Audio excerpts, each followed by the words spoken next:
Hi everyone, it's Bishop Mariam with the Awakening of Phoenix, Living with Disability Healing LLC, and PhoenixHealingMinistries.org. A cappella awakening and dinner time to heal. Today's video is why I choose to be a ministry over a preacher, diagnosing and giving therapy or life coaching. Grand rising, all you precious lights, all you phoenixes out there. If you really want to start your day better, then invite the right energy by setting the tone to your day. Take a minute and breathe. Place your right hand over your heart. You feel that? That is your life there, your light. Left hand over your stomach. This is where you want to breathe from, not your chest. It is your breath. It is your breath and heartbeat that is where God truly makes presence. It is where energy exchange is most potent. Close your eyes to focus on these both, your breath and your heart. Breathe in for 4 counts. Hold it for 4 counts. And release for 4 counts. And when you release, let it go. Give it to God. Well, my friends, this video is not just about why I became a bishop and choose ministry instead of preaching or giving psychiatry or life coaching. But I have a meal for you that will make your heart sing, and this video is packed. It is packed with spiritual knowledge and information that will help you on your spiritual journey and help you with your healing process. God bless you all. Let's get started. Okay, guys. Well, this is really quite simple. Ministry is not preaching, talking down to or at someone. It is teaching and communicating with people, God's children. It is diagnosing and therapy. Spiritually, getting to the root and not treating people like a lick. It is life coaching, not telling you what to do. Instead, I help you find the answers yourself. They are in you because you came equipped. You came equipped with all you need to accomplish your goals while here in this body, on this earth, in this time. Ministry. It encompasses all of those elements: ministry, preaching, diagnosing, and giving therapy and life coaching. It encompasses all those elements and then some. Ministry allows me for a more spiritual path than a religious one. And that is why I believe, that's what I believe in. That's why I became a minister. That is what Yeshua, Jesus' journey, shows us. Another reason why I chose ministry over preaching, diagnosing, giving therapy to people, and life coaching is spirituality, energies, vibrations, frequencies, and tones. Ministry allows more of this type of spiritual purity instead of commercialism. And it allows more of purity within the realm of energy and energy transference and knowledge of higher self with the relationship with the Most High and the relationship with your body, your spirit, your soul, your 3 bodies.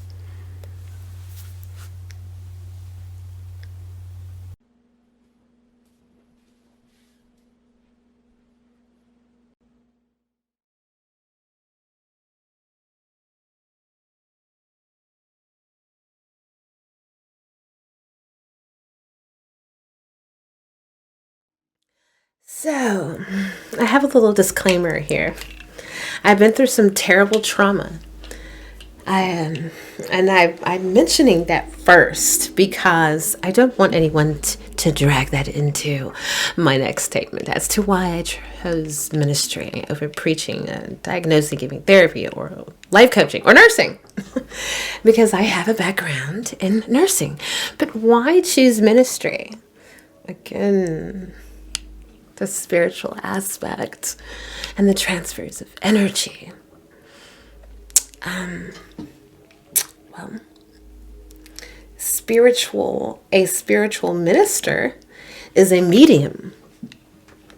Well, this one is. Let me explain to you why I'm bringing medium in this.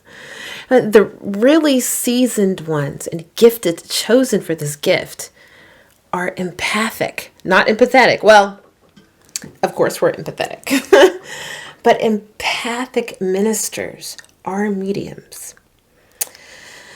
Now, here's part of the disclaimer, because most people don't really have a full grasp on ministry or what a medium is. Because all of these TV evangelists, TV and social media psychics that are fraudulent. Well, yeah, TV evangelists too. Not every one of us is fraudulent. And most people have misconceptions of what a medium encompasses. And now, the gifts usually don't wind up looking like the Hollywood movie. Which is really dismayed. I think dismayed is an appropriate word to use here. But it really has become a detriment. It has exhausted my glasses. It really has exhausted the purity of this God-given gift, of its rites of passage, so to speak, for anyone with this gift. The purity of its rites of passage is also actually protected because of that misconception. But I'm skilled at working through that. Being an effective ordained minister with rights as a medium, empathically, not in the sense that you would see it in the Bible, right? Not like a psychic or a seer, right? Or anything like that. Not in the sense of someone that would hold a seance, or any of that nature, anything of that nature. You know what I mean? Knock if you're here 3 times. I'm not like that. I'm gifted enough. Very well seasoned and gifted enough not to need any form of deviation. And I don't think that this is right. And I don't think that it's necessary if you know what you're doing, and if it's pure, and if you're truly chosen.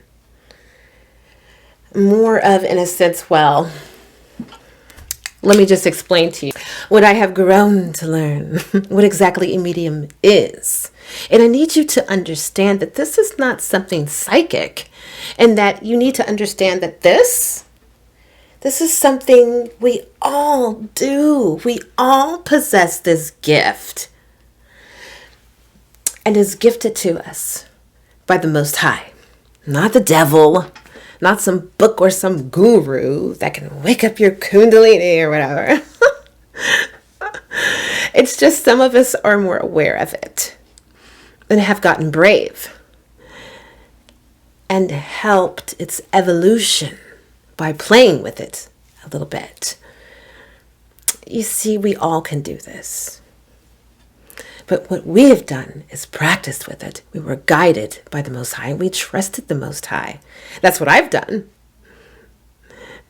And I've learned what it's all about, what it's doing to us and to the people around us. And have wisdom to its fluidity. My friends, children of the Most High, energy is real. The transference of energy is real. That is what a medium is.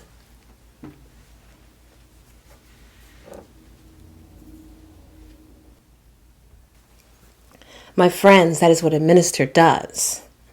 A medium transfers energy.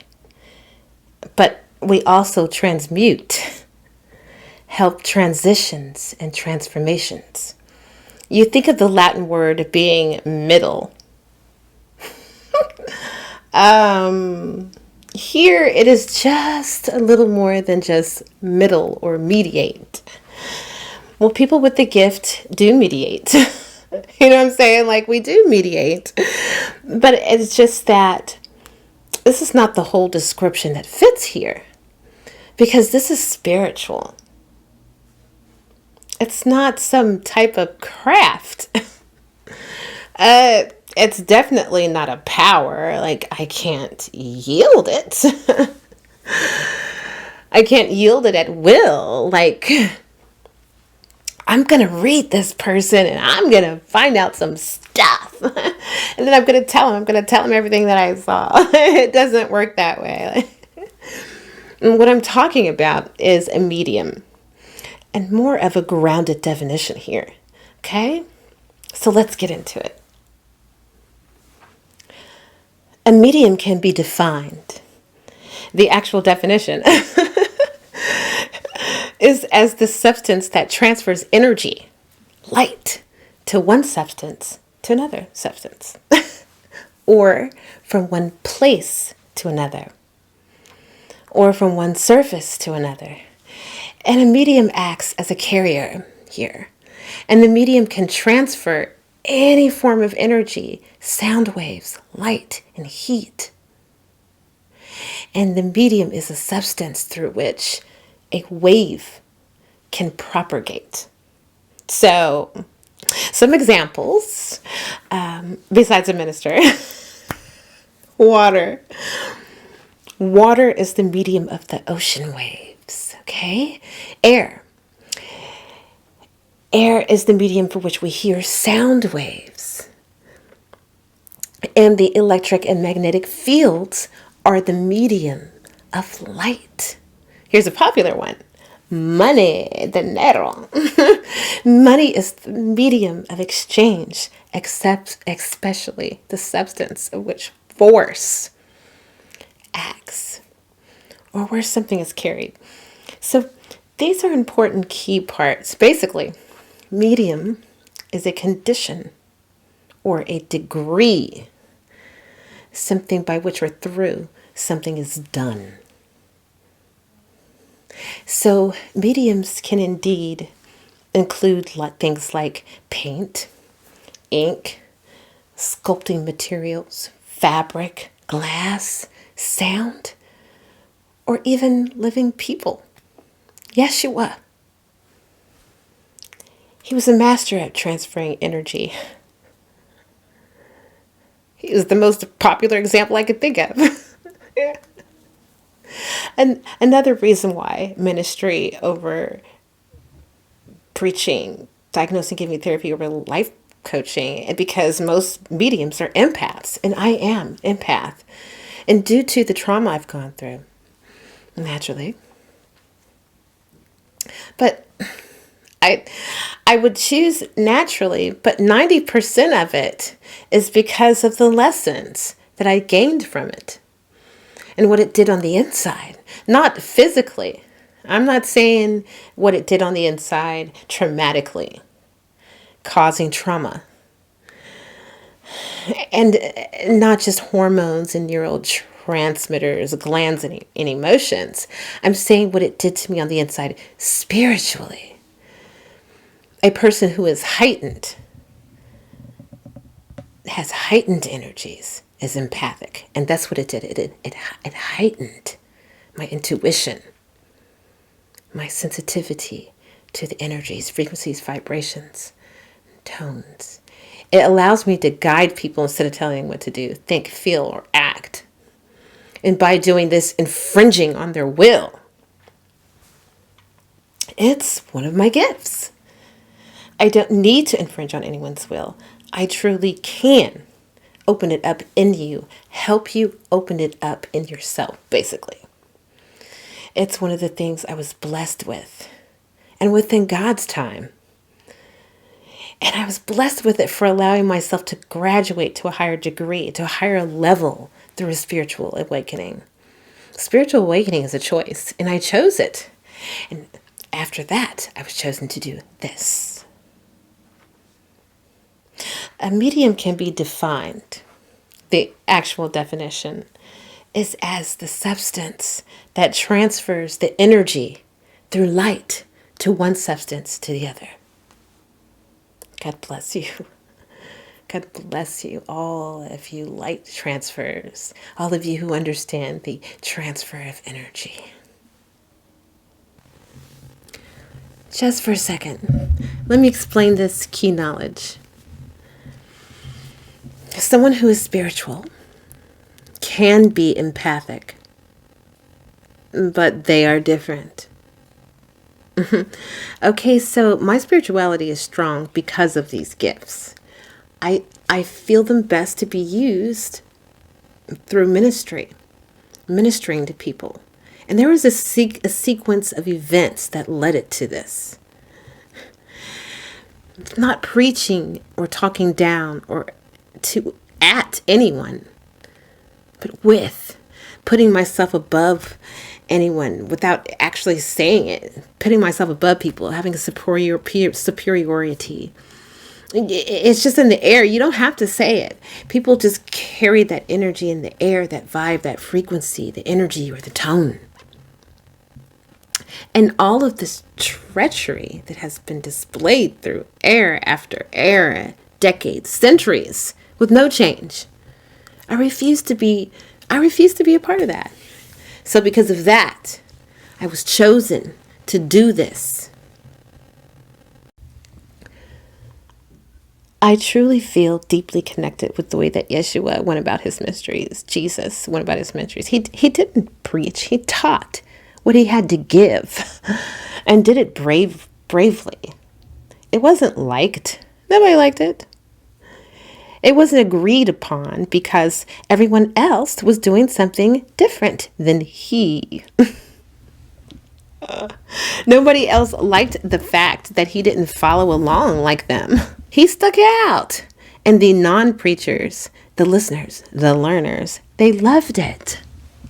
So they were afraid of it because of how the other leaders that were already in place did their thing, corralled everyone to do the same. So they followed. They followed the suit. And they did it for so long.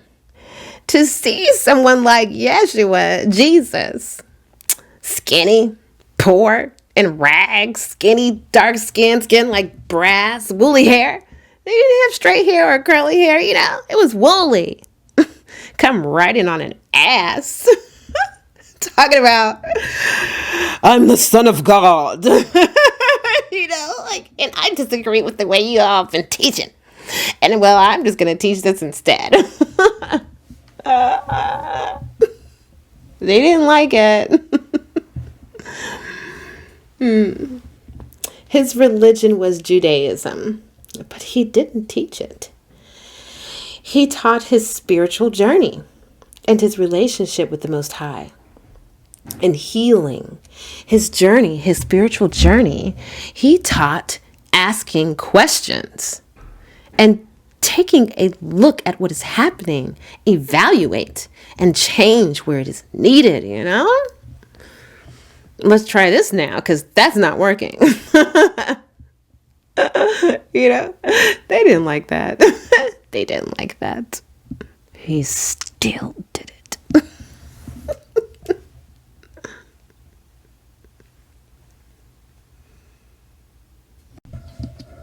So I choose to minister to those who are suffering and trying to get it right and can't even say they are.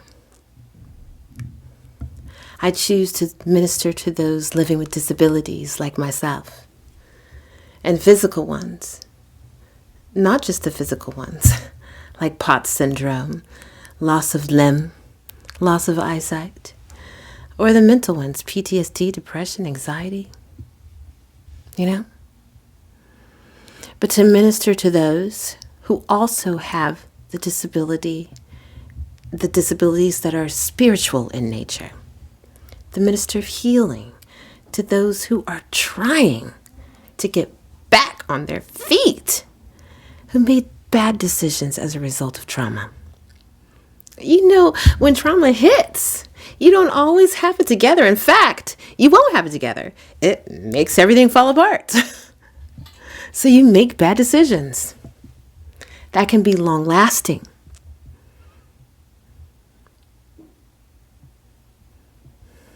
I try to explain that to people because trauma makes it creates the environment for bad decisions. And it's hard to recover from them. You can't find the way. That's what I do. That's why I choose ministry.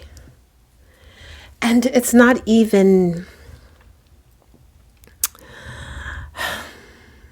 necessary what I do. That's so incredibly simplified. It's just not the whole truth. It's like 30%. 30%. 70 more percent is just who I am.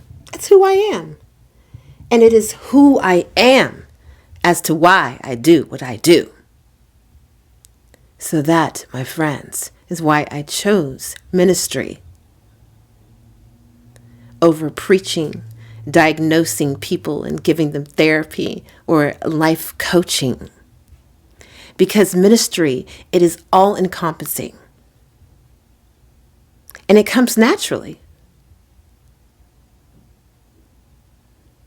It's not who I am. It's what I do. It's what I do because of who I am. So I minister to those who suffer because they're living with disabilities like myself. I'll put it to you this way. When my eyes close and I lay down to sleep and when I wake up, that's all I could think about. I see and feel differently in a way that I've gone through. The things that I've gone through has learned me how to use them properly with the Most High leading. Now, I have a very unorthodox way of teaching. So did Yeshua. Where did we get off saying this? Where did we get off saying that no one can do anything different? It has to be done this way or no way at all. You're not accepted. You're hated on, maybe even killed. Maybe that's the answer. Maybe that's where we're getting it from. I think that's where a lot of religions do. The different sects of Christianity, they use Jesus. Jesus spoke out, and this is what's going to happen to you if you do. It's settled. And very suggestive, It's the way our brains work. Suggestive notes and planting seeds in our head. It's the way that our brains work. It's being used against you. Jesus didn't. And Jesus spoke out. And this is what's going to happen to you if you do. You're going to hang on the cross. We will hail and nail you, or maybe just nail you. So people are silenced in fear, and so they don't stand up and speak out. I'm not afraid. I'm called. I'm chosen to do this. When I don't, it gets louder and louder. So I come before you today and say, I choose ministry over preaching, diagnosing, and giving therapy or life coaching because of this reason. Change must happen, and I have zero tolerance for spiritual bullying. I want to create a place where people can come and not worry about that. They can really focus. The focus really can be on the Most High. Not if they will fit in or be chastised if they don't. I don't want them worrying about that. Not worrying about spiritual, mental, or physical disabilities, whatever diagnosis that you have or haven't had, whatever level you are in life, spiritually, emotionally, whatever bad decisions were made. There's no judgment here. There's only start here at phoenixhealingministries.org. And it's okay if you don't know all the answers. The answers haven't surfaced because the answers are in you. They're not outside, they're in you. They just haven't surfaced. I will help you tap into them so that you can live the life that the Most High has put in your heart and mind's eye to live. You are worth it. You are worthy. You are enough. You are made whole, made in the image and likeness of the Most High. You were not created to fail. You can do this. There is no judgment here. Zero. There's only start here. Don't you ever give up. The Most High is not giving up on you. Please remember to help yourself so that you can help others help themselves. And then once they help themselves, they can help others help themselves. And then it keeps going and going and going and going until we all raise to a higher degree of existence. Change must happen. And I have zero tolerance for spiritual bullying. Safe place is what the awakening of Phoenix living with disability is. That's what I am. That's what the Most High is. That's what we need to start being for each other. God bless you.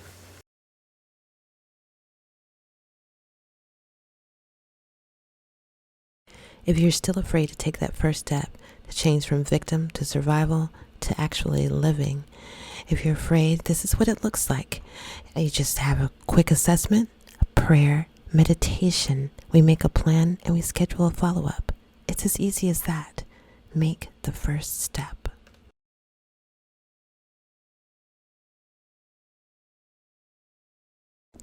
Well, my friends, food, singing, affirmations, and reading are gems to me. Some of the most important elements to my healing process, to anyone's healing process, not to put too fine a point on it. But what we choose to read, how we take it in and process it, it really is where the energetic waves and medium lies here. Why not bring your attention and focus away from the trauma? It's taking too much of your energy. When we focus on the trauma and when we focus on the Most High, it's not taking our energy at all. It's giving. It's removing the bad energy. It's an energy in exchange. It's transmuting it, transitioning it, and transforming it when I read a spiritual or holy book like the Bible.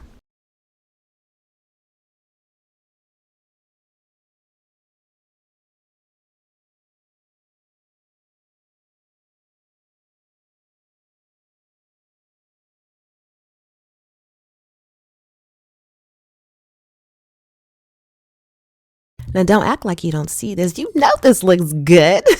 I told you in the beginning that I was going to make you a meal that will make your heart sing. It is dinner time to heal. My friends, if you are tired of turkey and dressing for Thanksgiving, try this. Some caramelized pears, onions, and apples with, chicken. You can pair this with rice, noodles, or stuffing. It is so easy, healthy, delicious. It's decadent. Let's get started.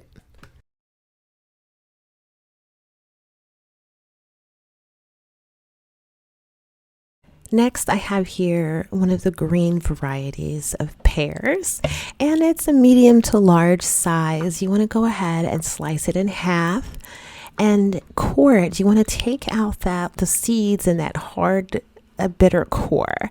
And it is your choice to leave the skin on or take it off. I simply cleaned my pear and I'm going to leave it on. You cut it up long ways, just like the onion, the red onion. You're going to do the same thing to this red apple. Put it in a bowl and set aside. And then we're going to work on our chicken. All you need to do for the chicken is season it so simply, salt and pepper. I have here crushed black pepper and kosher salt. And in all fairness, I favor the dark meat. I think it's more tender. I love using chicken breast for this recipe, you guys. If you want to try breast, go for it. Let me know what it's like. Now, as you can see, as I'm turning this chicken over, this chicken thigh is not cooking all the way through, and that's what you want. You want to go ahead and put it on the plate because you don't want to cook it all the way through because it's just going to get tough. Who wants chewy, rubbery chicken meat? You have to remember this is going to cook further with the pears, apples, and onions. What I have learned about red onions is that when they're getting caramelized in a pan, it's a lot different than the other onions. Have anybody else noticed that? And the flavor from the red onion infuses with the oil so much richer. But you're going to go ahead and cook them down a bit. You want them to be past translucent before putting in the pears and apples. Yeah, so there should be like a little nice glossy tone to them before adding in the rest of our ingredients. Now the next step here, you want to go ahead and add in your brown sugar. I have here 3 teaspoons of brown sugar. You can use 2 tablespoons if you prefer it to be sweeter. But this right here, you really want to incorporate it all in and mix it well. My friends, this is where a lot of your energy from your body, from your spirit, from your soul is going into the food. When you stir the food, it is taking your energy and you are putting your energy into what somebody else is going to consume here. So keep your thoughts positive. Now what you just saw me do next was totally optional. I sprinkled in a little bit of pepperoncini for a little spice, a little red pepper flakes, and then you want to put in your fresh herb. I put in rosemary, and this time I'm putting in dry thyme, but you can use fresh. It's probably better, but I just don't have any. You have to improvise, right? The next thing you want to do is put in 1 cup of balsamic vinegar. I have here a half of balsamic and a half of balsamic glaze.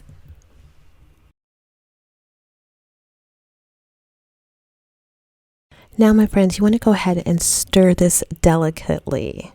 You don't want your chicken thighs or chicken breasts to fall apart and become pieces. And I tell you, it's going to get tender and it might fall apart. So you want to be very careful when flipping it over. You don't want to stir it. You want to kind of fold it in and let all of the silkiness and luxuriousness from the balsamic vinegar and the sugars that are released from the pears and apples and onions into the sauce and infuse inside of that chicken thigh. My goodness, the smells so good. Isn't it beautiful? You're just going to let it cook for enough time for it to be tender enough for your liking. Nope, there's nothing wrong with it at all. Just a little snacky snack while I'm eating. Do you put yourself some aside so that you can eat? Because I can't stand it. I cannot sit there and cook this yumminess and not eat. I'm washing my dishes while it goes down. I'm letting it stay in the pan for about 20 minutes. And in the meantime, paired with this yummy pear dish, it's really good to have some Italian bread. I have here a little olive oil, butter, garlic, and some Italian seasoning. It's going to be epic. It's so delicious.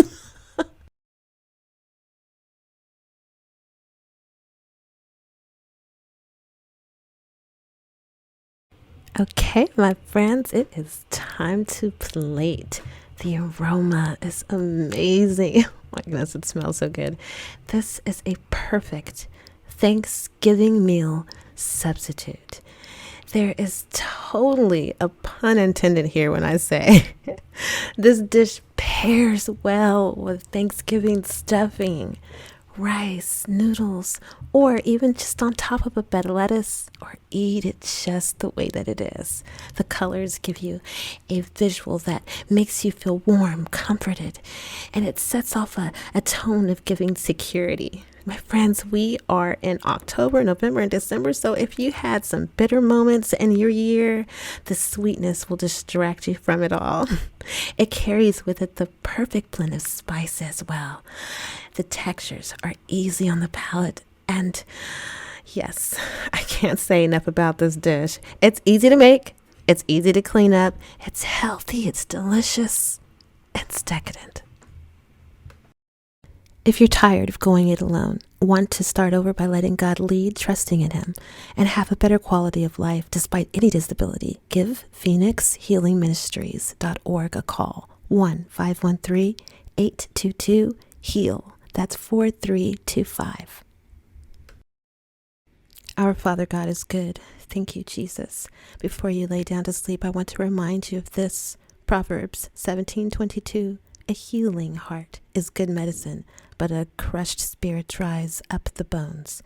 So the Lord said in Matthew 11:28, come to me, all you who are weary and heavy burdened, and I will give you rest. And it is said in Isaiah 40:29, He gives strength to the weary and increases the power of the weak. He doesn't condemn you. He doesn't condemn you for having a disability. You are not weak. So I say to you, when you lay down and put your head to sleep, the world or even yourself may see only your illness, but the Most High knows what you do not. He sees your completeness. You are His child. He sees your weakness as something as a strength and gives it more power. In other words, illness doesn't have to be weakness. It is not a shameful thing. You are worth it. You are worthy. You are enough. You are God's child. Thank you for watching. If you've been blessed by this content, help the PhoenixHealingMinistries.org grow and subscribe to our channel. Give us a thumbs up and share our content. You're worth it. You're worthy. You're enough. You're God's child. And as always, it is not just your spirituality that can define your journey. It's your journey that can define your spirituality.